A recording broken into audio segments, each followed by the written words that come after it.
I can't really separate the concept of teacher and parent, really, because the more parents know about how children learn, the more effective they can be at helping their child develop.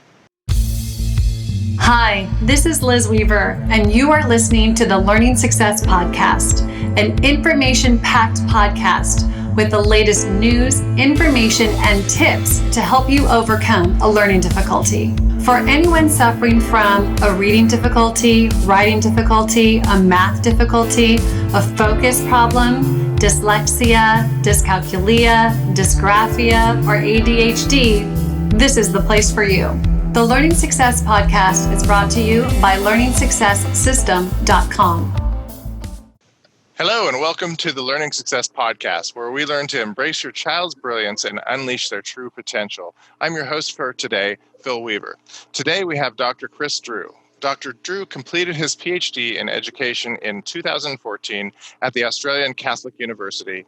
He is currently an instructor at Swinburne Online University, you can correct me on that if that's the wrong pronunciation, where he teaches early childhood studies with a particular interest in learning theories, 21st century approaches to education, and educational technologies.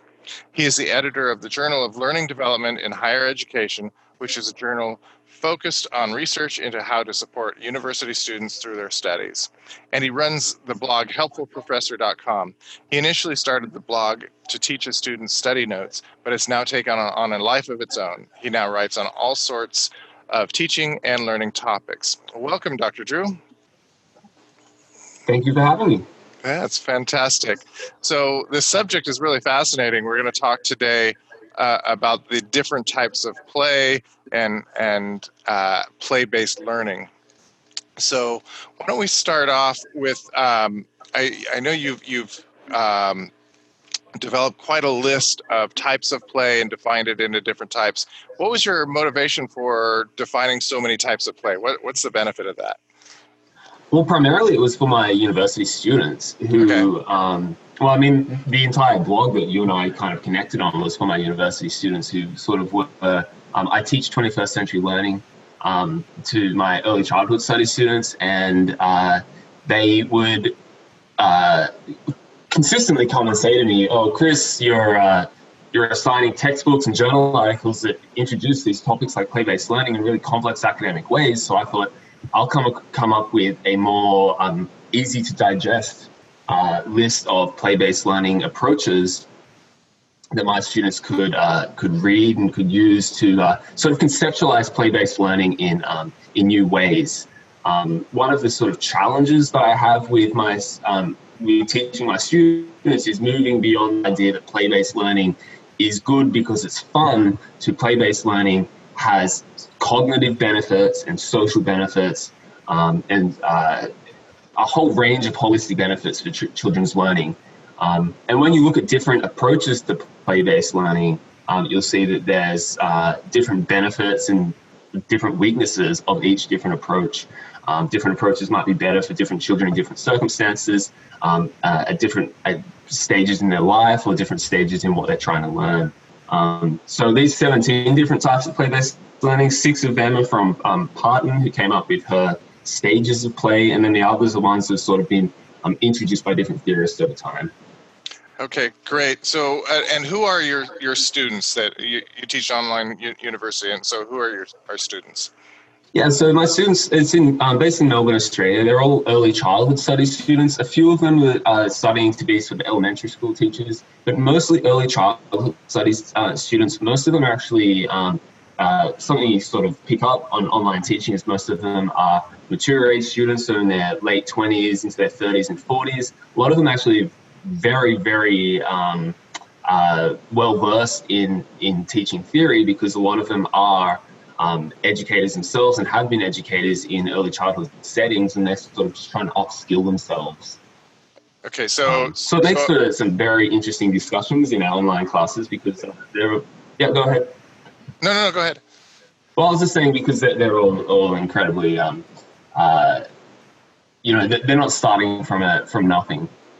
Right. So you have a certain percentage that are going into, that will be elementary teachers, and then the others will be researchers or The others will usually, so one thing that happened in Australia recently is they've required early childhood educators to also have upskill there to, try to get degrees in early childhood studies as well.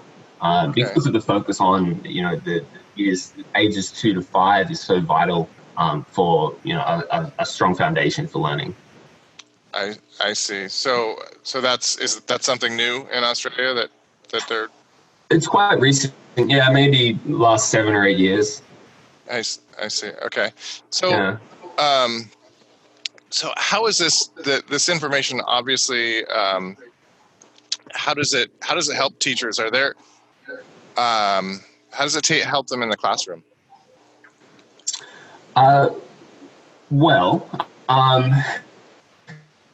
to go back to the points on different types of play having different value to teachers, we want teachers to be able to sit back and observe children playing and understand what sort of play they're doing, what stage of play they're at, and if they're at, say, one stage of play, they can assess their development, the student's developmental level, and say, well, what now can I do in order to help the child move to the next level of play? So, for example, in a moment, we may talk about how solitary play is usually the first type of play you observe a child doing, and how can we move that child on from solitary play to the next step of play where they might have a little bit more social interaction with other children. I see. And they could, teachers could actually develop tactics for moving between types of play? Yeah, absolutely. And often in class we'll talk about, the students might have been in a classroom during the day, and then they'll come to our class of an evening and talk to us on the forums, and we may be able to talk about what sort of play their students have been doing that day or that week. And we might say, well, maybe those children have been too focused on one form of play, and if we try to get them to look at another form of play, what benefits might be able to get in that classroom if we shift them over to another form of play, if we've been too focused on just one type of play. Okay. And do you think for parents, just understanding these types of play, just understanding is beneficial? Oh, absolutely. And I mean, I don't think that, parents are the first educator of the child, and I don't think that we shouldn't say, I can't really separate the concept of teacher and parent, really, because the more parents know about how children learn, the more effective they can be at helping their child develop. That's a very interesting statement, and not even separating. I like that a lot. Okay, great. And so, of course, if they know about it, they can then start developing skills, just like you were talking with the teachers, and moving them through types of play would be the idea. Okay, great. So let's start with the very first number one. You list unstructured play. Can you just define that? Yeah, so unstructured play usually is play in which children generally don't have any set objectives during their play, and it's usually child-led. So we're about to contrast that to structured play, which is the second one on the list, but unstructured play lacks an objective, usually lacks a parent or teacher telling the child exactly how to go about their play. So unstructured play is something you often see in early learning centers, where children are given, we might call it free time, where we put them into a learning environment with a lot of, a resource-rich learning environment, a lot of building blocks, things to climb on, things to play with, and children are sent out to sort of explore and see what they can do during their unstructured play experience. Some of the benefits of unstructured play, it can be really good for creativity. We can sort of stifle children's creativity if we are too interactive and too interventionist in a child's play. So to give you an example of that, maybe if you're playing with a child and the child is building something using some Lego blocks, if we keep intervening and trying to tell the child, well, no, that's not how you're supposed to build these Lego blocks, you need to follow the list or the instructions, then the child may not be able to use their own imagination to create their own life worlds, their own worlds during play, because they're always being told, no, you have to do it in a certain way, you have to do it in a certain way. And, going back to maybe Sir Ken Robinson, I'm sure many people who are listening may have heard of Sir Ken Robinson. He has that very famous TED talk about how school has this strange ability to stifle creativity. Unstructured play is a way in which we can encourage children to just be spontaneous and creative and not have these constraints that we sort of try to enforce on children quite often. Okay, so we're kind of in a world of you hear the term helicopter parenting or tiger parenting thrown around, and it seems to me that it might be difficult in today's world for parents to even just allow that. I mean, obviously, is there something that parents can do to just get plain better at it? I mean, obviously they got to just step back and do nothing, but I know that's hard. It is hard. I mean, I was literally about a week ago, I was with my father and watching him interact with my nephew, his grandson, and Dad kept jumping in and trying to tell my grandson exactly how to play. And then I was sitting back and not watching it, and I noticed that I was thinking how we had different styles when we were with children. My style is a little bit more of the unstructured style, and his style is a little bit more of the structured style. And it's not necessarily that one is better than the other. It's simply that if we can reflect on our own style and our own approach to playing with a child, then maybe we can say, okay, maybe next time I'll step back or maybe next time I'll step in a little bit more to try to sort of mix it up and give them opportunities in different types of play where they can have different experiences. So we need to assess our own strengths and weaknesses to allow the child to be more, have different types of play. Then, we have, absolutely. I taught Kung Fu for 20 years in a school, and that's something, the intervention, we actually built the building, because most martial arts schools, you have the mat area, then you have a half wall, and then the seating area for parents. And we just did not, because there was so much intervention that we saw, we actually built the entire building with the mat area. The connection to it was a long hallway with an obstruction in front of it.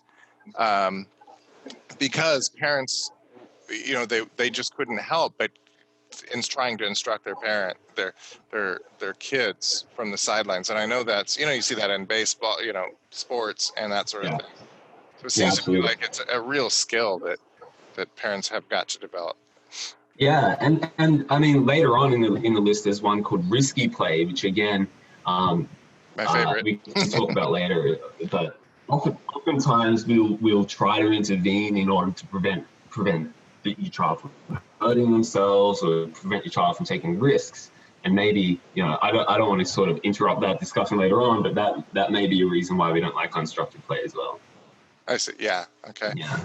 So what, I guess speaking of risks, is it in unstructured play, is it common for a child to not push their boundaries? Or are most children always exploratory, and would that indicate some sort of a problem if they didn't? I'd be hesitant to say it would indicate some sort of problem. But I mean, I can't fully answer that question in terms of whether or not children are more inclined to take risks or not during play.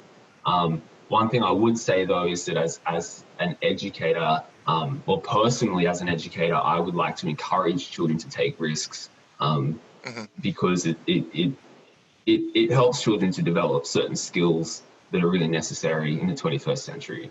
Sure, right. Okay, so let's jump into the second, structured play. Can you define that then? So structured play is almost the opposite of unstructured play. It's probably the common play, which is essentially usually led and set by the adults. So we might also call this adult-led play as well. So in unstructured play, the play scenario would have very clear objectives.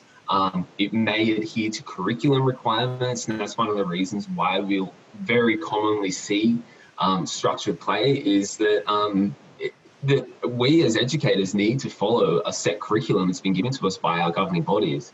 And if we have too much unstructured play, if all we do is unstructured play, then the children aren't going to learn the set curriculum requirements.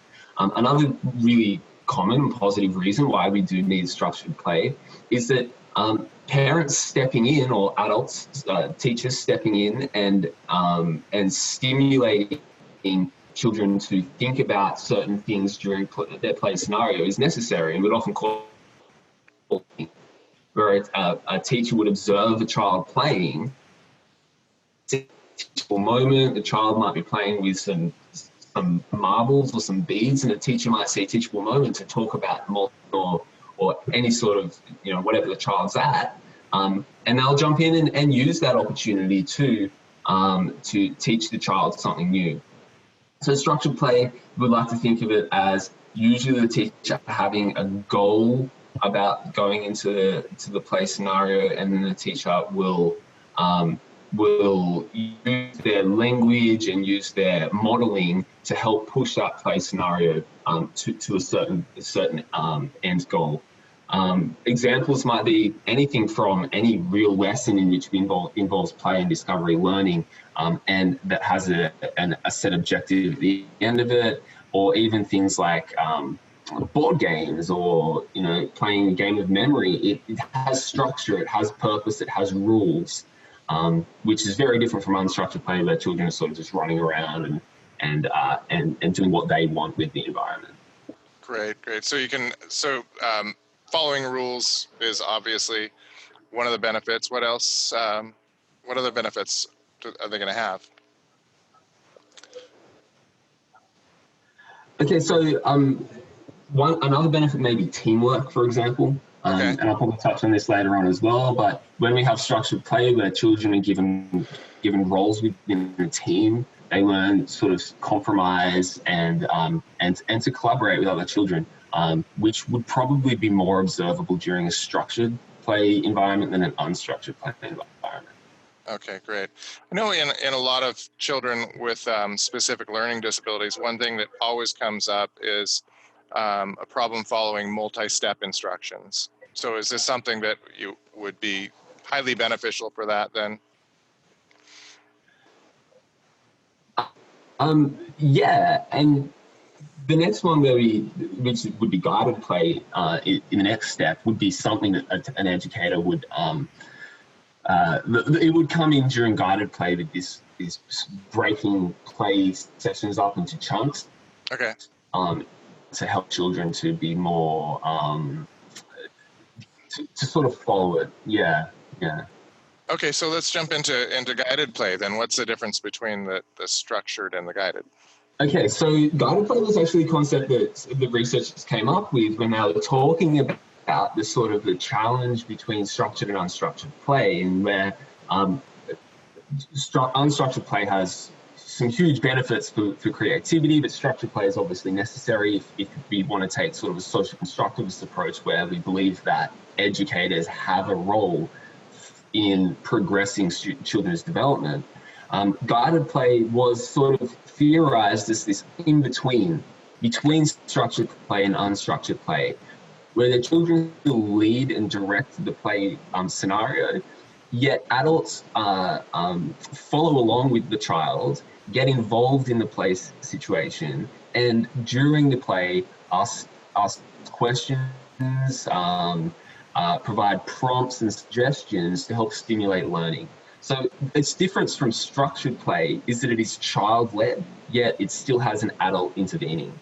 Okay, so the adult would basically sit back and look for opportunities to move them towards their goals or to teach?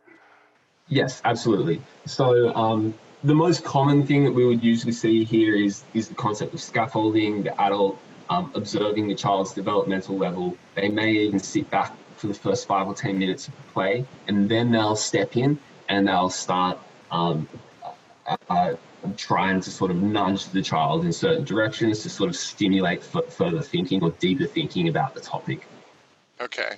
Then would that commonly be then an opportunity to step back again and kind of transition back and forth?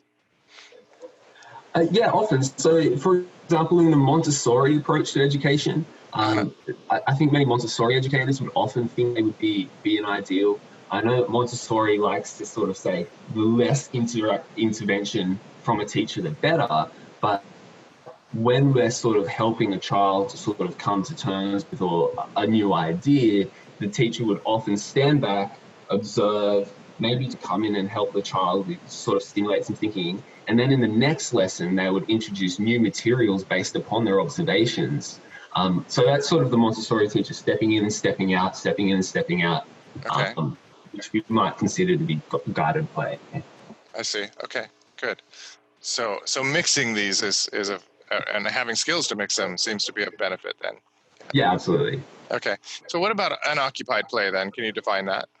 Okay, so this is stepping into the Parton's 6 stages of play. So Parton, she was a researcher back in I think it was the 1930s. I think she wrote her dissertation in 1929. And then through the 30s, she did a whole lot of studies on children's play, and she came up with 6 different approaches to children's play. And they seem to be in stages. So one emerges, and then the next one emerges at different ages. So unoccupied play is the one that we usually think of in the first 3 months of a child's life. And this is sort of play that where children, or babies really, don't, they tend not to play with other children, and they'll be specifically within their immediate environment. They'll often have very little focus, so they'll pick something up, look at it for a second, play with it, throw it away. And her idea of unoccupied play is usually, it's used in the first 3 months of life for children to develop their senses. So develop an understanding of different objects, what they can pick up, what they can't pick up, how they can pick things up. So those sort of initial introduction to the world steps. However, you may observe unoccupied play throughout a child's life. Even an adult may be playing unoccupied play and sort of just idle in their life, and they're just playing with something. So these stages of play, even though they develop slowly, I wouldn't say that you don't ever leave them. You can return to these stages as well. So you kind of cut out there for a minute, but let me clarify something. That you said even in an adult. I tend to keep like objects on my desk that have no reason to be there, but I'll tend to do that. Is that you just pick them up and play with them? Is that unoccupied play right there? Yeah, absolutely. So another example of unoccupied play may be if you have children with autism, not autism, ADD in the class, they may require something to play with in their hands. So when I was a school teacher, I'd often have sticky tack available so that I'd give the child sticky tack and they'll be able to play with it, or some sort of massage balls that they could play with, just to sort of keep them occupied. And I would probably consider that to be sort of occupied play as well. It's sort of idle, thoughtless play. But if your children in the very first few years of age, a few months of age, it has an educational purpose because it's teaching them about their world. That's interesting. So the idea, I know those little spinner things were popular, and then that got controversial. So you seem to think that sort of, maybe not that particular thing, but that idea of having something to occupy is beneficial for the cognitive behavior? For early cognitive development, yes. But I'm not sure how beneficial it is as well, but for early cognitive development of a child in the first 3 months is what Parton advocates. Just kind of going off script a little bit with children with ADD, for example, in the class who've got those things to play with, and even sort of a heavy blanket on their laps is another thing as well. I found that those sorts of things were useful when I was a teacher for helping my students to concentrate if they had ADD or ADHD. They often required something to fiddle with or doodle with whilst listening. Why do you think that is? I don't know, but to be honest, I do it myself. Like when I'm in a meeting, yeah. I'll find myself scribbling, and it helps me to concentrate for some reason. Okay. All right, that'd be interesting to know why, and maybe nobody knows yet. No. So I've also heard in that early development stages when they're doing this unoccupied play that they're really, in a sense, developing a sense of self. What is them and what's not them through their senses? Is that kind of the I guess idea that as well? makes sense. It's not something that I've particularly come across in any of my research, but yeah, absolutely makes sense. Good. So, and also then seems they would be really developing their spatial senses, their proprioception, Yeah, and all of that. absolutely. That being said, I know like a lot of the, our senses come together spatially. We obviously see things, touch things, and even hear things spatially. And then that's very related. I know that comes together in the hippocampus where the proprioception happens. And then that section of the brain is also responsible. It's also very connected to like starting memory and cognitive processes, and even tied to memory. Or I mean, even tied to emotions, because it's linked with the amygdala. So do you think that process, those early processes, is really stimulating all of that? That's really interesting. It's not something I've come across, the link to emotions. So yeah, you obviously know more about that too. I wouldn't dismiss the idea that the sorts of those early stages of unoccupied play have significant benefits more than cognitively. That's something obviously that I would need to read some research into. Yeah, that's some of the I know like some of the early people who worked in specific learning disabilities would really advocate crosslateral motions, and the idea is at those stages the babies were developing first that idea of proprioception, and then their movements would be like unilateral, one hand one foot, or right hand right foot moving together, and then eventually they would develop into the right hand and left foot moving bilaterally. Uh-huh. And so then they would advocate, and still do advocate, these cross-lateral motions for development, even at later, in teens and that. And they would advocate a lot of this for dyslexics and that sort of thing. So, Oh, great. Okay. Anyway, okay. So, solitary play. Let's go into to the next one. Okay. Can you define the benefits? Oh, you did talk about solitary play. Actually, let's jump into onlooker play. Okay, I'll just say one quick thing about solitary play, which I've introduced slightly differently to unoccupied play there. One thing about solitary play that I think Parton kind of separates from unoccupied play is solitary play may be observable as being a little bit more focused than unoccupied play. Whereas unoccupied play we might see as just sort of fiddling. When we move into the solitary play stage, the child may be a little bit more focused on what they're playing with. Okay. And I've got a little note there about Piaget, which is obviously one of the great education theorists, talks about children as lone scientists when they're playing on their own. They're sort of doing their own forms of discovery and trial and error and making mistakes. So I would sort of situate, when I read about Piaget talking about lone scientists, I think of that solitary play where children are sort of on their own, doing their own thing. So I think maybe even a child, 8 or 9 years of age, and they've gone out into the bush and they're playing with sticks and they're digging holes and things. That's solitary play. It's not social play at all, but they're learning a great deal about their environment at the same time. Yeah, that actually, that idea of the lone scientist, that actually struck me. That was, my family life as a child was not good, but I lived in. We were right on the beach in a forest. So I disappeared into the forest every day, and I was gone, and became that lone scientist. As a matter of fact, I still have an artifact here that's. I would find these fossils, and I keep them around.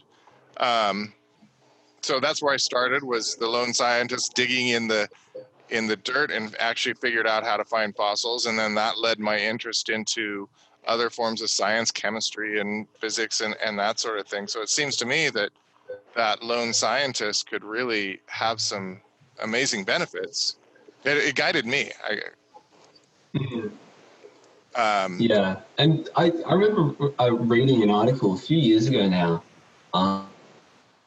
about a child that was considered to be unintelligent, essentially, in class, and the teachers had written them off. And then this researcher, this ethnographer, I guess, followed this child around while they were playing at home. And the child actually did have some incredible skills that were well beyond their age. It's just they weren't skills that were observable and accessible within the classroom environment. So this child had developed their own set of skills that were sort of just not regarded or respected within the educational environment. And that's something that you can pick up when you sort of follow this sort of lone scientist child around. They've got their own skills in their own way. It's just that maybe sometimes it's not respected.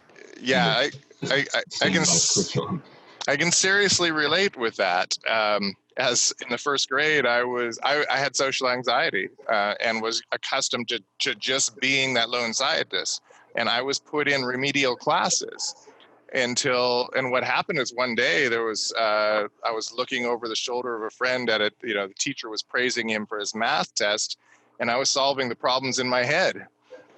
And I just, for some reason, despite my anxiety, blurted out, "I can do that." And the teacher kind of chuckled a little bit and handed it to me, and I just did all the questions. So that one event moved me from being in remedial classes to being top of the class. And that sounds exactly like your story. So I suspect that's not terribly uncommon. Yeah, and something that we haven't talked about yet about benefits of play is that it can help children develop confidence. I mean, it can help adults develop self-confidence as well, because you often during play don't have someone sort of hovering over your shoulder and assessing what you're doing. You've just got that time and that free space to explore and discover. So hopefully, when we give children space to play, they can develop some of those softer skills as well, self-confidence, so that when they come into the classroom environment, they say, I can do that.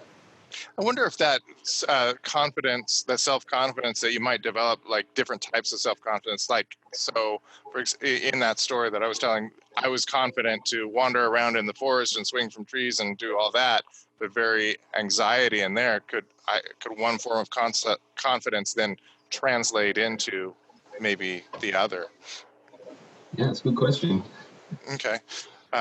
There is actually research on that, on if you can take a child that has and build and speak of their confidence in certain things, and then just before another activity that they have no confidence, to bring up that list. And it's almost like the confidence is a chemical that goes through the body, and get that chemical going, and then it will jump into the other activity. Yeah, that makes sense. So that's interesting. So, and then, which brings us, really segues right into the onlooker play, because that seems to be building confidence to get into social type. Absolutely. So onlooker play is something that I think many parents probably could relate to, where a child will be sitting there and observing other children play, but not getting involved themselves. So this is quite a short period, where we could say the child is starting to try to develop confidence to step into more social versions of play. So the child may be sitting there and watching other children play and try to understand the rules of the game. Okay. So that when they develop the confidence, they'll go into it themselves. So you would often observe this with children who are shy and who might be at their first day at their new early learning centre. They may just sort of sit back and watch. And then once they feel as if they've got a good gauge of the environment and the ways in which things are working, and they'll slowly sort of introduce themselves to the rest of the children and to start playing with them. Do you think that that's probably generalizing in most cases better to let that process naturally happen and let the onlooker play exist for as long as it needs to, or to shove them in there. Yeah, I mean, potentially. One thing that I'm sort of reluctant about, and this is just me, I'm reluctant to sort of say this is right and this is wrong when it comes to children's development. I think oftentimes we sort of try to, teachers and parents sort of get sort of this anxiety about, the child's not doing exactly what I want them to do, or they're not exactly at the stage I want them to be at. And I would be reluctant to say, your child's behaving abnormally right now because they're not getting involved in play. I think that every child's got their own journey, and let that journey sort of play itself out. Okay. Yeah, but that's just my approach to education. So I can't say that's based on any research. Sure. Yeah, and I've seen the parents that just go shove them in there, and I've seen I know my wife's father was like that, and there's a lot of stories about that, and he raised some very tough girls, so there's some benefits to that. So I don't know, that's an interest. It's anyway. So I'm certainly not the sort of teacher who says that there's a right or wrong way to do it. I don't think that there's so many different ways of parenting and different ways of raising a child, and who am I to say what's right and what's wrong? Yeah, and I'm sure it's all contextual, and possibly having an understanding of the benefits of both ways is probably going to help with that decision, I would think. So, yeah. So can speak about parallel play real quickly. Yeah, so parallel play is an interesting one. It's fairly seen to be observed children playing alongside one another, but not actually explicitly interacting. And I can sort of link this up to associative play, which is the next one on the list as well, because I think they're very, very similar. Whereas parallel play might observe two children doing a similar activity. They may even be sharing resources, but they're not talking to one another. They're not learning from one another. So, for example, you'll often observe this in siblings, where the big sister and the little brother, they're both playing with the same room, but they're doing their own things. They've got their own goals, they've got their own interests, and they may sort of look over at one another and they're in the same proximity to each other. So there may be some learning going on there from one another, but it's not explicit interaction yet. And they're not even really modeling each other. They're not. So lost you. There you go. You still there? You're back now. I lost you there. So I asked, they're not even necessarily modeling each other. They're just kind of in the same room. Yeah, that's kind of the general idea of parallel play. But then when we move on to associative play, which, as I said, is very, very similar, we're assuming that the children are starting to interact. While they've still got their own tasks going on, they may talk to each other. They may ask each other, what are you doing? They may ask if say they're painting two separate canvases. This is this sort of typical version of parallel or associative play, where they're both painting on two different canvases. They're doing their own paintings. In parallel play, they may be ignoring one another. They may take a glance at one another. In associative play, we'll observe them asking each other questions. How did you manage to do that stripe paint? Oh, I actually used this brush. Maybe you should try this brush. Or how did you get that color? I mixed these two colors together. Okay, I'll try that as well. So that's sort of the difference between associative play and parallel play. Is it associative play? They start asking each other questions and interacting with each other a little bit more. Okay, so basically stages typically then, right? Yeah, absolutely. Okay, so then we lead into cooperative play, and I can see lots of benefits coming up with this one. So can you speak to that one?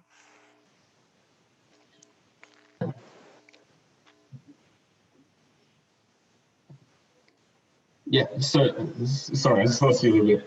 So cooperative play is essentially the last stage on Parton's stages of play, where she talks about them having a shared and common play goal. So here we can see that we stepped out of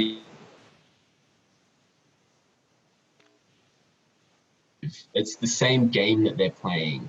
and they're going towards the same conclusion in their play. So it's fully interactive, fully engaged with one another. Another thing that they might do during cooperative play is assign each other goals. Assign each other roles. So, for example, if they're sort of acting out their favorite Disney characters, one will be one Disney character and one will be the other Disney character, and then they play it through the perspectives of those characters. This will often require compromise and sacrifice from the children. So sometimes a child may have to say, I'll take this character next time, and this time then you can take it next time. Or I'll be the good guy in this story, and next time you can be the bad guy. You can be the good guy in this story. So you can obviously see huge benefits of this for social development for children. They start to develop teamwork skills, leadership skills as well. If a child sort of says, okay, you're the leader, or I'll be the leader for this specific activity. And of course, when they've got that shared common goal, they have to work as a team to achieve their shared goal. It may be as simple as we're trying to build a hut out in the backyard, and we're using sticks and stones to build this hut. They may have to work together in order to make sure that the hut is structurally sound at the end. Right. Yeah. So this is when social skills are really coming in strongly, and seems like negotiation would be one. Right. Yeah, absolutely. And obviously, cooperative play, we'll see it in structured sports as well. We would consider cooperative play. If they're playing a game of soccer, then we would consider that to be cooperative play as well, because they're following the rules of the game. Mm-hmm. They've got a shared goal at the end, and they have to do things to ball one another, etc., in order to succeed. Right. And so, yeah, they're really developing those at very high levels when it comes into the into sports and getting good at sports. Yeah, absolutely. Okay, good. Then that leads us into the next is symbolic play then. Can you define that for us? So we've sort of moved out of part and six approaches now. So when we're talking about symbolic play, it's not got to do those approaches that we discussed, which were are sort of staged versions of play leading to one another. We've moved out of that now, so just some other versions of play again. So symbolic or pretend play is usually play in which we see children using symbols. So a symbol may be, as example, simply using a block of wood and symbolizing it as a car and pushing it around on the floor, pretending that it's a car.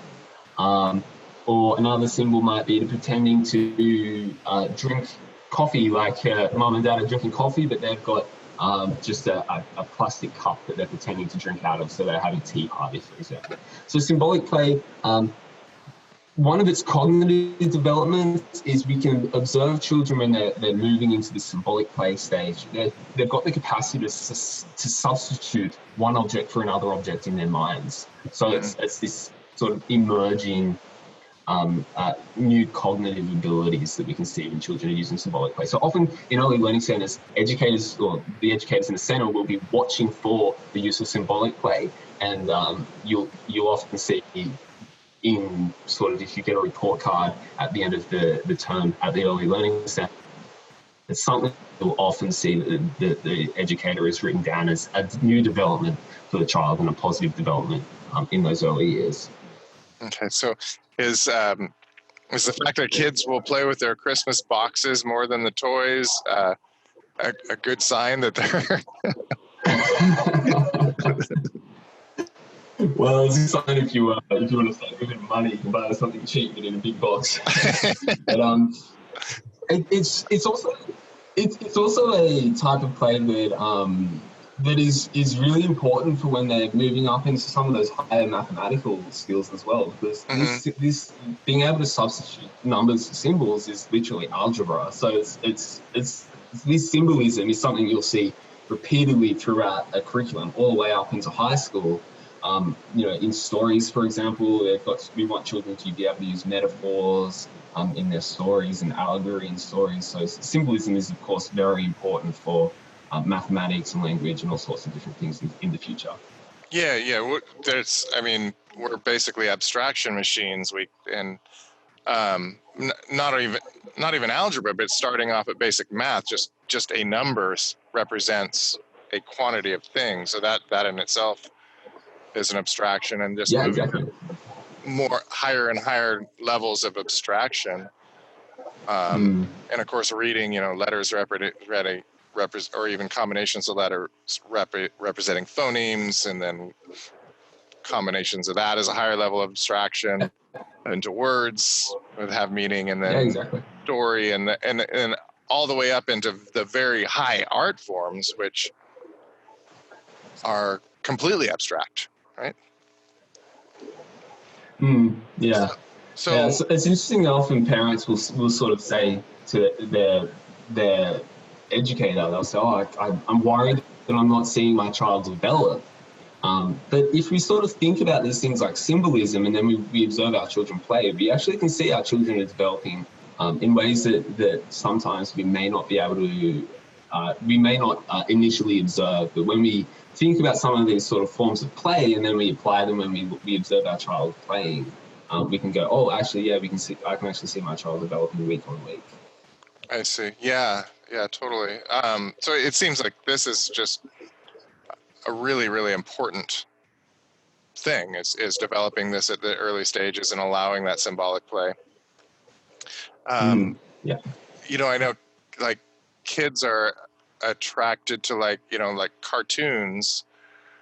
And when you have a cartoon, you've got a couple of circles and dots, and that's a person. Is it that this level of, it seems like maybe that level of abstraction allows them to concentrate more on the storyline by abstracting this out and not having to process so much? Does that seem maybe correct? That abstractions help us cognitively in that way? Sure. I usually, there was a podcast that you did a couple of weeks ago with someone who was talking about how they used art therapy. And I thought that the art therapy that they were using was also another form of abstraction as well, where they were sort of using the art to represent emotions. I thought, that could, just in a very similar way, it's a form of symbolic play. Yeah, I was fascinated by that podcast. I learned so much by how emotionally powerful that was to abstract out into art or physical objects or whatever. It really was. And she's on to something there.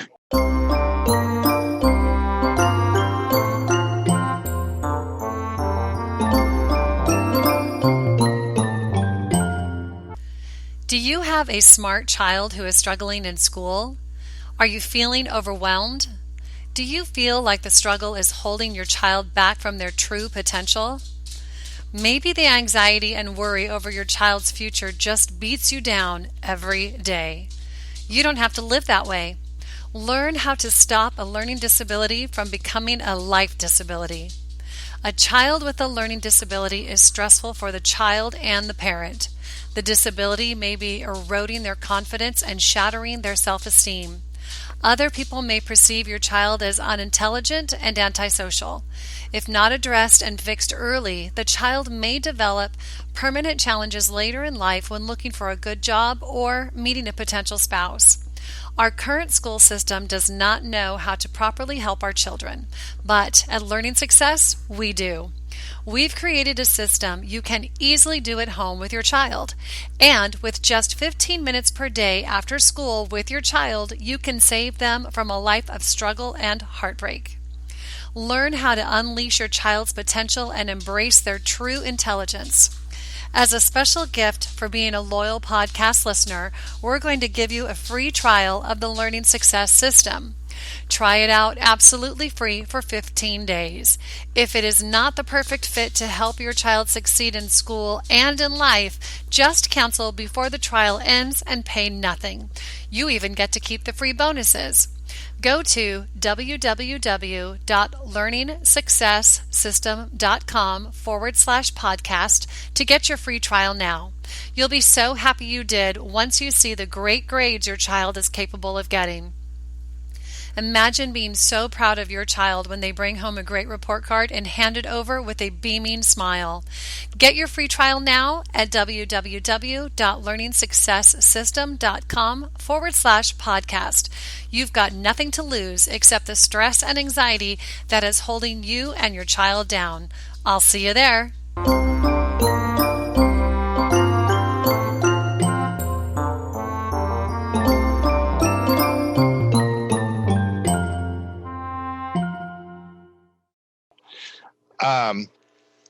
So then imaginative play.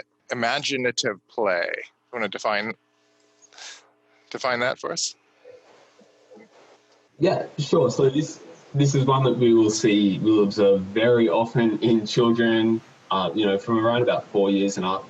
We'll often also call it fantasy play and sociodramatic play, where they're using creative fantasies and storylines in their own play. If you give children a box of dress-up clothes, it won't be long until they're, dressing up as firemen or fairies or princesses or whatever it is that they want to get dressed up as, and they'll sort of try to act out those storylines based upon their own sort of fictional worlds in their minds. So some of the interesting is that it helps children to try on different identities. Pretending to be a fireman or pretending to be a police officer, they're trying on these different ways of being and acting within the world. So it's again another valuable form of play amongst all the other forms of play to help children develop these a range of different skills. One thing about imaginative play that I mean, we'll talk about domestic role play in a minute, but imaginative play is different from domestic role play because they're using their creativity and their imagination during their play in order to sort of situate themselves as the heroes in their stories and develop a sense of themselves and what they want to be when they grow up. So that's sort of one of the huge benefits of imaginative play. And also, of course, secondarily, that is it helps them develop creativity in their thinking. Yeah, definitely the creativity. So you mentioned trying on different identities, and that's really interesting to me. People don't talk about this a lot, but even within ourselves, we do have multiple personalities and can switch in and out. I'll give you a really extreme example. Is that me going up through the martial arts? I was very fortunate in that I was very close to the grandmaster, and but I had different roles with him. So I was his student, but I didn't start off that way. I started off as his friend. He became a father figure. I became a student, so he became my teacher master. And then I opened a school, so he became, in a sense, a business partner. And I know for me, it was really clear cut which role I was in at any time with a single person. And I see that skill very, not too much in people. And I also see people that, like, for example, that don't have the ability to jump between those roles, or they'll try and stay in one role to take advantage of that role. For example, a student trying to be in the friend role rather than in the student role. So I see that as a really powerful skill set, but a rare skill set. Right. It's a skill that's required. The skill to sort of jump in and out of certain identities is obviously a skill that's required just in everyday life. So, for example, when you are at the pub, you're probably a different person to when you're at a job interview, or when you're, serving someone and you're a server at a restaurant is going to be a different identity when you're at home with mum and dad. So, being able to jump between different identities in order to situate yourself within certain sort of socially acceptable behaviors in different situations is required in order to sort of get along in life as well. So when we're sort of trying on different identities in childhood, we're learning about some of these social expectations of how to behave in certain circumstances as well. Yeah, I know in a lot of top performers, like in extreme athletes or especially stage performers, they'll they'll very consciously slip into another identity and even name it. I think I heard a story about Beyonce because she had a very, she was a gospel singer as a child coming up. So her getting on stage and doing all these provocative moves was very difficult for her. So she slipped into another personality that had another name. And this is very, very common among top performers, but I'm not so sure that it's common among or commonly known, or do you have an opinion on that? About that as a skill, about being able to define that? Well, something else. Yeah. Something else that I'll probably add to that discussion as well is that there's in sort of the sociology of childhood, if we step out of psychology for a second into sociology, you'd have a lot of people during this stage of trying on different identities thinking, well, is it possible that at this point, at this stage, we're enforcing certain identities on people as well? What sort of identities are we allowing children to sort of occupy within a classroom? So the most typical one that we would think of is, are we enforcing gendered norms onto children during this imaginary play scenario? Are we only giving girls the opportunities to try on the princesses and not on the police officer or the fireman as well? So sort of there's a sociological aspect to both imaginative play and to domestic role play, which is the next one as well. Right. Yeah, it seems if we play this out right, there's some real benefits, and if we play it out wrong, there's some real problems there.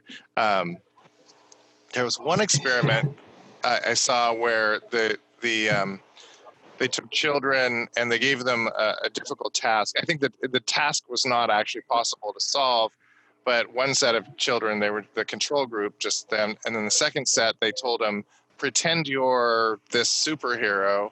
And then the third set, they actually put them in a costume for that superhero. And that what they found was that the ones in the costume stayed at the task much, much longer because that superhero, that was the identity, right? That's very interesting. Batman wouldn't give up or something like that, right? Yeah. So it seems pretty powerful stuff here, what we're talking about. Yeah. So yeah, and that's such a good justification for why we might try to have these sorts of dress up outfits and dress up boxes in the corner of the classroom as well. Something that's very interesting. Yeah. I could see that as a great tool for teachers. Really, I mean, I mentioned before, I'm pretty much very introverted, but I also teach Kung Fu, which means a lot of times I got to get up in front of, 50 to 200 people and put on a show. And so, of course, I just have my identity for that.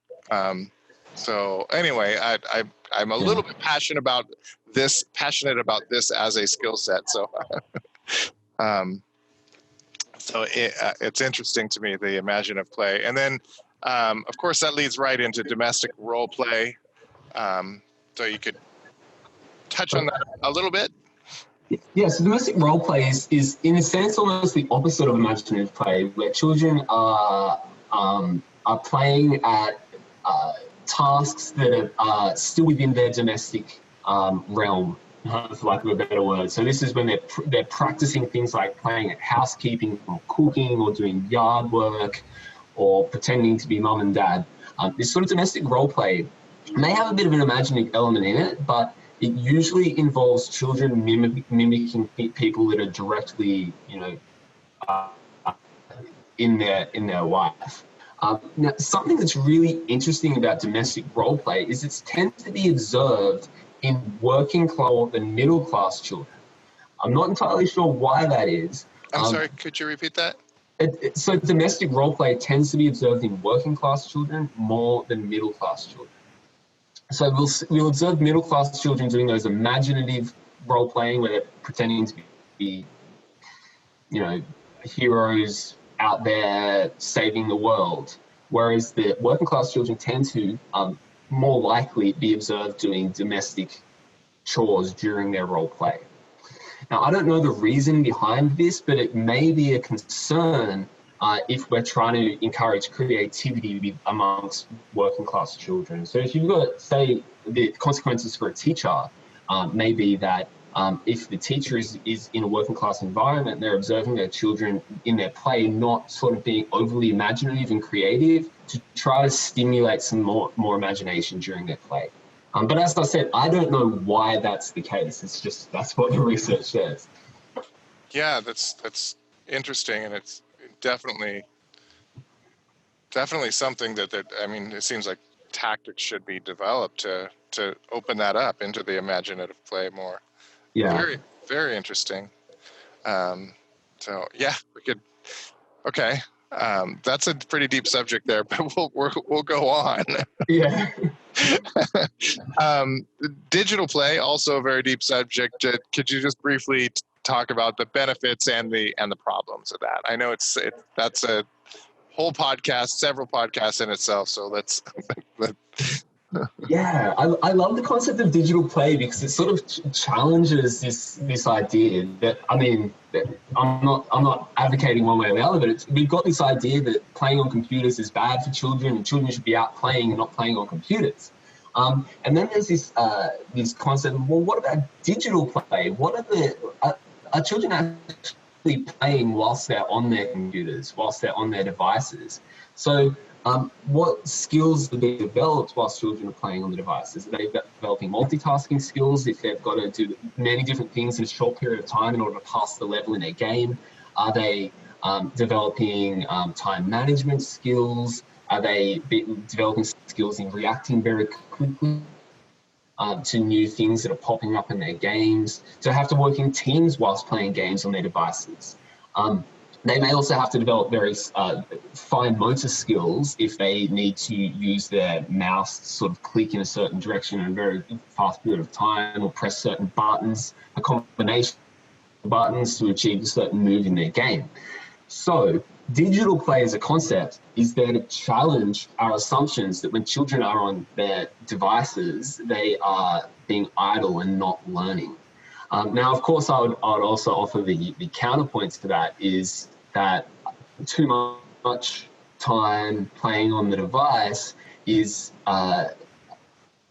can be interfering with a child's physical activity and their health, their physical health. There's also the challenges of cyberbullying, online predators. So there's obviously huge challenges of working with digital devices, but digital play challenges us to think, well, what are some of the benefits of playing on computers and devices? Some things that we can think about in order as educators to help children to both be introduced to the digital world and something that they're obviously probably going to need for future jobs. Maybe, for example, making sure that the games they're playing on their devices are cognitively challenging. So if they've been playing Mario Kart for the last 5 years, maybe we need to move them on to another game that's a little bit more cognitively challenging. And using devices that are handheld devices that they can use whilst outdoors, playing outdoors, in order to get some of that physical exercise whilst also using the device for whatever cognitive benefits the device may offer. And with the emergence of certain things like, my partner is really into this game right now, this Harry Potter game where you can sort of walk around outside and catch Harry Potter things outdoors. Right. She's getting so much exercise at the moment. She's always walking around in the parks, not getting exercise using those devices. So maybe we can think about how we can integrate digital play with outdoor play a little bit more. Yeah. There's a book on what is the researcher? The book is called "Reality is Broken." Jane McConigal talks a lot about that sort of thing, about how to use the games and integrate it into other life and get it. She's exploring what other benefits. So that's really interesting. I know there's just a huge number of benefits through digital games, and they are demonized. So one of the interesting benefits is just object recognition, which the object recognition speed is a difficulty in a lot of dyslexics. So they actually found, there was one study where they found that reading was improved simply by certain fast-paced video games. So, Yeah. but on the other side of it is that in a podcast, something I learned with Chelsea Brown,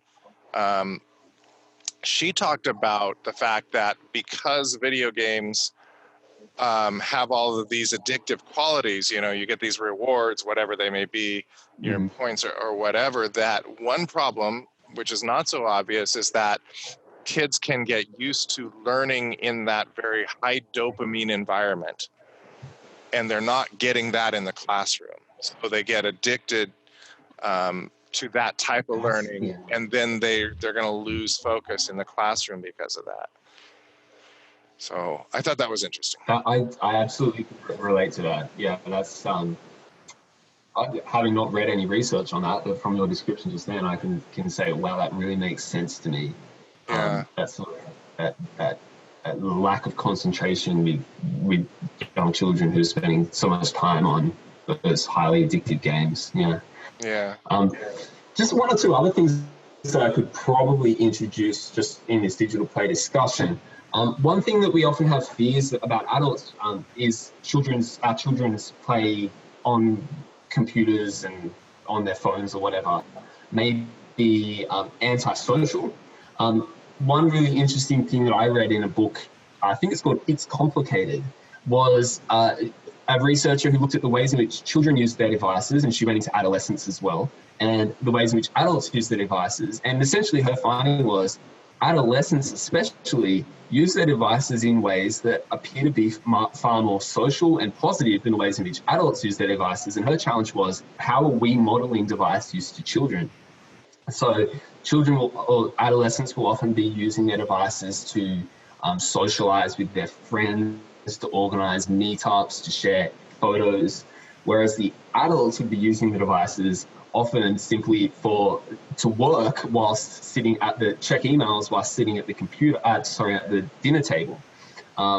So think about the way in which you're using the device as well, and whether or not your device use is a positive model to children, I guess, is sort of the summary of that book, which really challenged me in my thinking about the ways in which we should be using devices. Yeah, that is actually very interesting. We want to model in everything, right? Okay, good. Yeah. Let's skip over risky play, not because I don't want to talk about it, but because it's my favorite, and I want to just come back to it. Outdoor play. It's really fascinating risky play to me. So outdoor play, the benefits of that. Outdoor play and risky play are sort of ones that we probably want to talk about. Okay, so should we not? Maybe we shouldn't do that then. The outdoors are often considered to be a riskier environment, which is why we often are challenged to we're often reluctant to let children go out and play. So do you want to talk about outdoor play and risky play last, or just want to talk about them now? Yeah, sure. That they're both, yes, for sure. Let's jump to oral language play then, and then we'll come back to those two.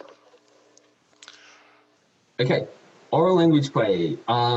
We're talking about children using oral language play is a term that we'll often find when we're teaching at university literacy courses. So oral language play is essentially play that educators use directly to model language use.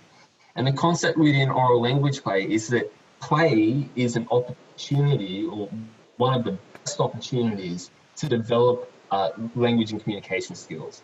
And the reason for that is play tends to be what we might call a more authentic learning environment, where children are, instead of just practicing something, they're acting it out within a context. So they may have storylines and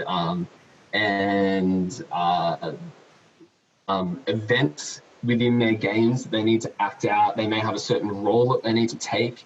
And when they're in that certain role that they need to take, they need to do certain language. So if you're the police officer and you're play scenario, then you might be using different language than if you're the pretend thief in the play scenario, for example.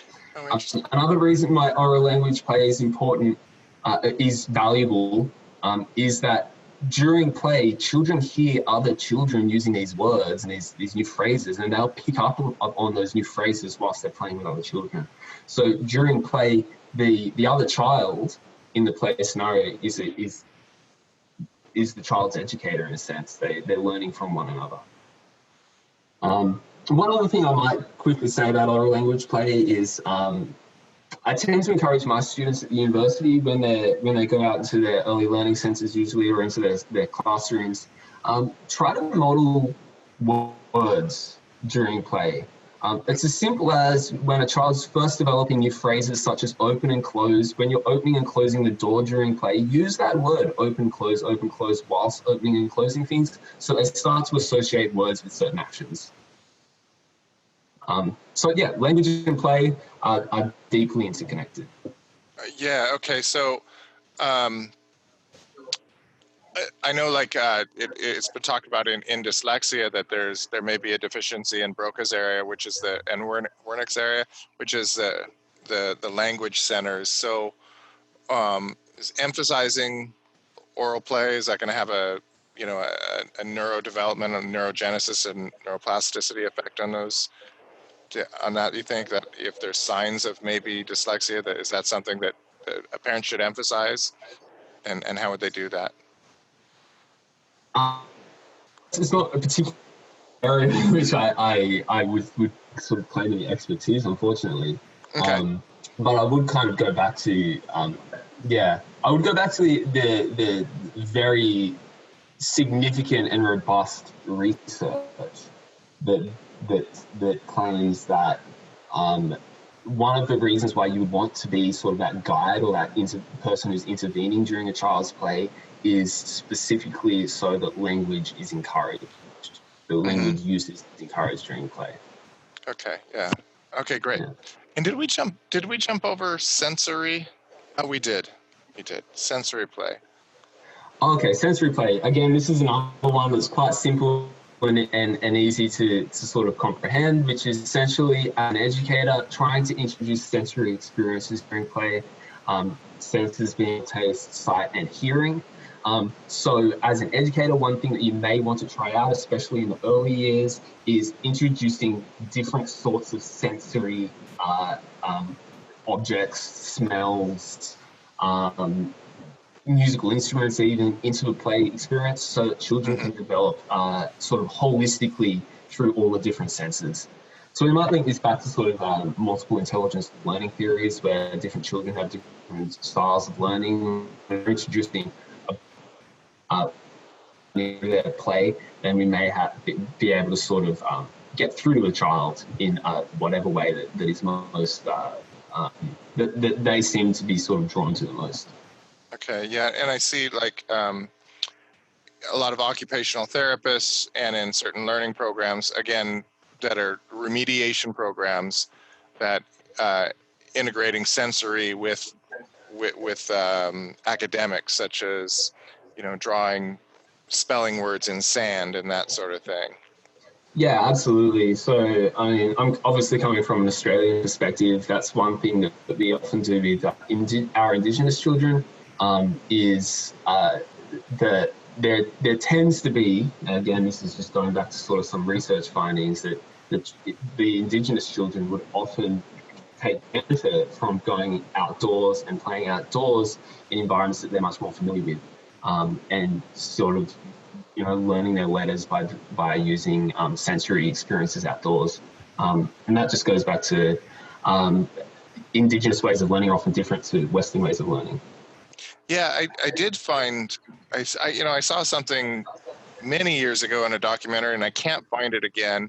And I'm sure it was in Australia, where they had Indigenous children, and what they found was that, if Indigenous children could memorize a grouping of different objects, like say different colored rocks, different sizes, versus better than like children more Western educated, but the Western educated could memorize a series of numbers better.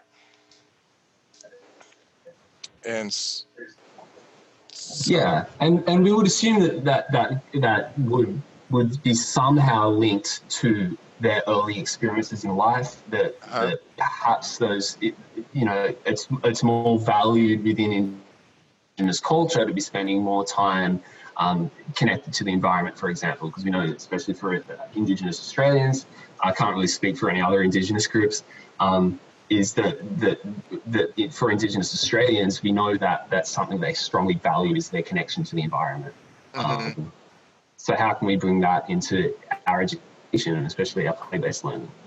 Yeah, it seems to me that as much as we can mix all of that, no matter what, social group we're from, the more beneficial it's going to be for our brains.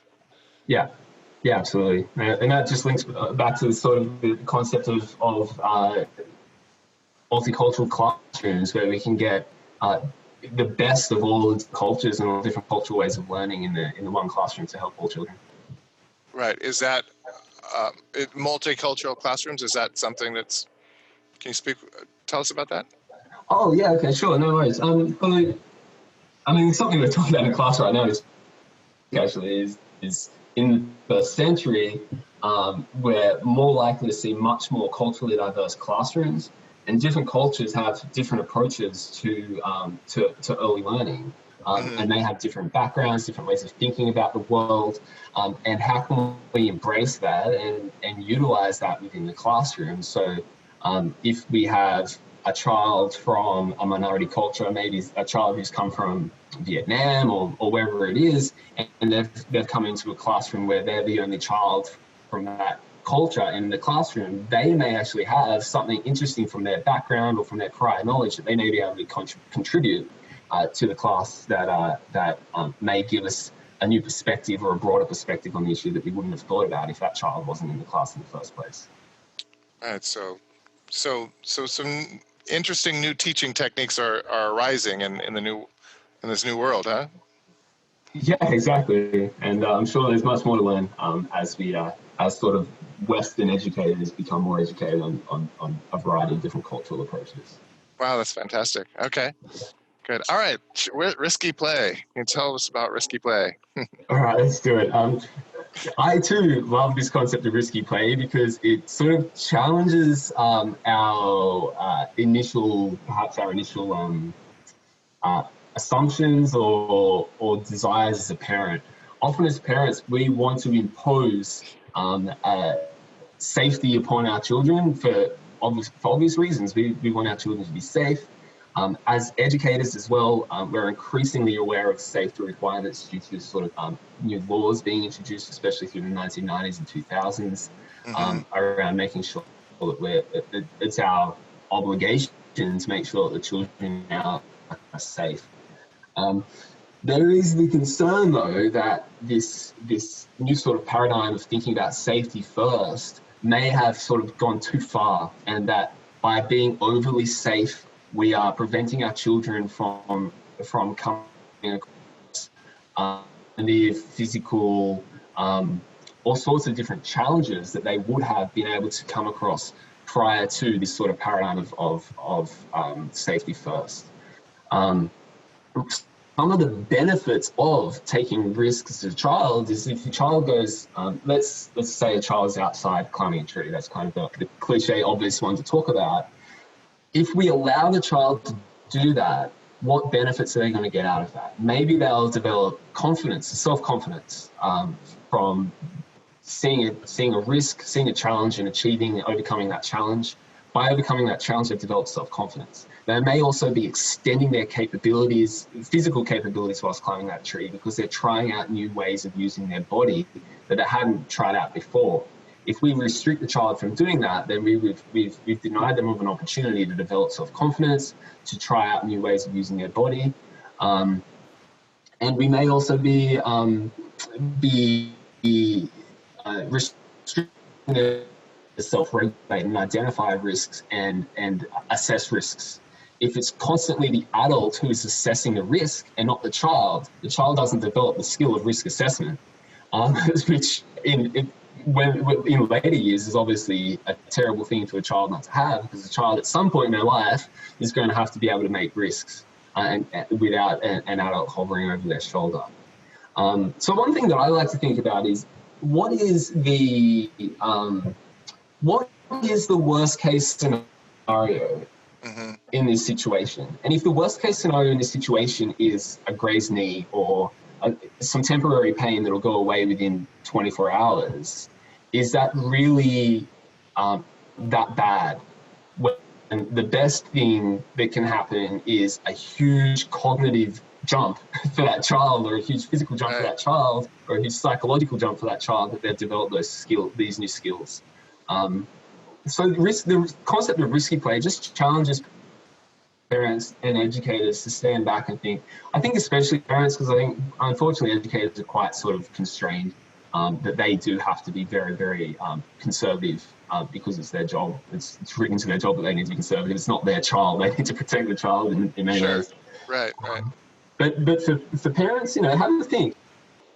What's the risk? And maybe the risk isn't that bad compared to the benefits, for the developmental benefits for your child. One other thing I'll just quickly add is the forest schools. You may have heard of forest. It's an approach that has kind of really, really grown, especially, it started in Scandinavia in the 1990s and 2000s. It jumped over to the UK. I've noticed in Australia there's a few popping up called bush schools as well. The concept of forest schools is essentially children are allowed to take measured risks in outdoor environments and exposed for long periods of time to these outdoor environments and risks are involved. I mean, anyone can jump onto YouTube and type in forest schools on YouTube and see the sorts of things. It's incredible how young they are and how skilled they are at using things like sharp knives, fire. It's incredible. And it's because they've had that prolonged exposure to these risky things that they're quite confident with them. Right, yeah, and therefore safer with them. So going back to your tree example, one more, that's also problem solving. Trying to get up that tree and figuring out how to learn your body. I mean, that's a big thing. Popular among mountain climbers or cliff climbers. That those are extreme problem solving skills. One thing I noticed traveling. I was traveling in Mexico, and you've probably noticed this traveling too. But walking around this city, it was a very dangerous environment. There was walking out on a pier out on the ocean, and there's just gaping holes through it. There's electrical wires sticking out of the light poles, and just people doing construction work with no safety nets below them, and things could drop from. So a very unsafe environment, and yet children running around and never getting hurt. They seemed to be very aware of that environment and could keep themselves safe. And I was just thinking to myself that, an American child is not going to survive in this environment for a day. But those children seem to be very attuned to it. So, And the question that we need to ask ourselves is have we gone too far? Are we doing damage by being too late? And the one thing to encourage is to sit back and reflect on, what is the learning opportunity here, and how can I achieve this whilst taking measured risks? Right, yeah. So, you can imagine as Kung Fu instructors that part of our job is pushing people through risk and adversity, and I mean that's what we do. My wife is constantly, I think it was a quote from a movie, but she would always, a kid would come crying back or something, and she'd say, "There's no crying in Kung Fu." I think it's a movie reference, but most of the time the child would just look at her and go, "Okay," and just stop crying and go back in and play. But what we observed, going back to how I described the school. So we had our school set up to where we had the mat. It was very closed off from outside observers. And one thing we would do is we would allow 15 minutes before class of absolute chaos. Whatever they wanted to do, they could. And we just, bit our tongues to not intervene. And it was amazing the things that we observed, because they just, at first the child walking in there and never having seen this in their entire life, it was a total shock. So they would sit on the sidelines, which is, what do we call that? What type of play? That was observing, but yeah. Observing play in absolute shock. And then eventually they'd get themselves in. And so we had, for one, these big structures of poles that held the bags, and then some children would climb those poles, and they were high. They were, 12 feet high. They could hurt themselves. But one thing we observed is that the other children in the room, instinctively, if the child was new and did not have the skills at climbing that pole, they would go and they'd grab all these bags and anything soft they would find, and they would maneuver it and keep it under that child the whole time. We didn't instruct them to do this. This is just something that was completely that they did naturally. And then if a child was going up that was obviously skilled, they'd completely ignore it, and that child could be 14 feet in the air, swinging around, and they would do nothing. So that was a really something that you just brought up there with the moving the mats to sort of keep each other safe is perhaps as an educator, we can, when we are taking these measured risks, we can have very explicit conversations with our students about how to sort of mitigate the risk, so that whilst we're taking the risk, well, what sort of do we have to sort of ensure that it's as safe as possible? And having those explicit conversations with children about how to assess the risk, ensure that we're putting in place safety measures, and then going and doing it, is teaching the children risk management as well, which is obviously something that's important to learn. Right. Obviously, as a commercial venture, we were taking a huge risk in doing this, but we saw all these benefits and how kids developed through it. Yeah. And so we allowed it. We were grinding our teeth and watching all the time, but just not intervening. But it was amazing to see. The other thing that we would see is, they'd be sparring, fighting back and forth. And, if the two were of equal size and fairly equal skill, they'd go at it hard. As they're pushing each other harder and harder. And, there was never anything more than maybe a bloody nose or something. But then you would see when a smaller child would enter that the larger would automatically drop the level of participation down to where he was just barely pushing that other child beyond, but not too much. And he, maybe letting them win a little bit and all that. So that was really interesting to observe. But what was also really interesting to observe that if they did not, then the rest of the class would intervene. Oh, wow. So there was essentially no chance for bullying. As when there was no intervention from us, when there was no, now if adults intervened, then bullying happened because they would manipulate the situation and all that. But if there was no intervention and absolute, anarchy, then the kids would intervene, and then the bullying would immediately cease. And sometimes it took a few times for that bully to learn, but usually it completely went away by this interaction between the rest of the class that would observe it. So, to us, it seemed like just a lot of really amazing social skills were happening in that chaos. Yeah, it's almost like an ideal that we have as educators to that's what we want. That environment you're describing is something that we aspire towards. And I think, in the 21st century, and those 21st century approaches to education, one of our strong focuses is on teaching skills, all those social skills and those skills on how to learn, so that children can eventually enter these sorts of environments that you're describing and be very effective self-educators and co-educators with one another. Ideally, the teacher steps back and back and back and back until the children are, are working in that sort of environment that you're describing, which is obviously incredibly valuable. Yeah, I mean, we had the advantage of having a lot more physical waivers, and I'm sure in a school environment, it couldn't be done to the level we did it. Yeah. But it does seem to be beneficial to move in that direction as much as possible. Mm-hmm. So, Yeah. Anyway, interesting. Yeah, we didn't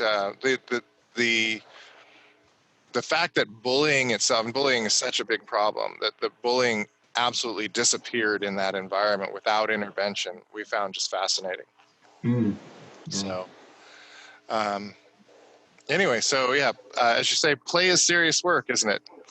Yes, absolutely. And it's as I said right at the start, one of the things I really try to encourage amongst my students is to move beyond the idea play is good because it's fun to play is good because of all of these enormous holistic benefits for the child. And by breaking it down into these different categories, hopefully we can start getting our students to think about why it is that they're introducing play to the children in their classrooms, and what sort of play what sort of benefits come from different sorts of play. Right. And so you mentioned Montessori, and I know there's all these schools, Waldorf, and different schools of thought on it. Were those different schools just kind of more focused on one sort and another? Is that what was going on with some of those? And is it beneficial to really try and mix as much as possible? I like to think it is beneficial to mix them as much as possible. Primarily because you look at different forms of play and you see there's benefits for each. I mean, going back to structured versus unstructured, you can't have entirely unstructured play because you won't be meeting your curriculum outcomes. But you can't have entirely structured play either because you're preventing some of those creativity benefits that come from unstructured play. So being able to blend these different types of play and encourage all of them at different stages in a child's life, I think would be what I would be trying to achieve as a teacher. Right. Yeah, it seems like in a lot of places we have either a very far swing on the spectrum or the other. So like for the unschooling, staying almost completely in the unschooling movement, staying almost completely in unstructured play. But then our schooling systems, at least here in the US, I don't know if it's the same in Australia, but of being so much into standardized testing and removing recess time and removing play and all that. Seems we need to find the middle, right? Yeah, exactly. And we of course have the very similar problem of the standardized testing, trying to get those PISA scores up in Australia. That is obviously sort of, for me as a teacher, feels like it almost gets in the way of helping my children to learn and develop. So, I would obviously try to advocate as much as possible for giving as much, giving a lot more freedom to students to encourage more opportunities for trial and error, discovery, all the things that play provides that is almost being restricted because of standardized testing and teachers feeling as if they teach to the test constantly instead of freedom to create and be inspired. Yeah, I don't think that I've run into a single teacher that would disagree with that. I mean, it's not the teachers that are pushing the standardized testing. It's going somewhere else, right? Exactly. Yeah.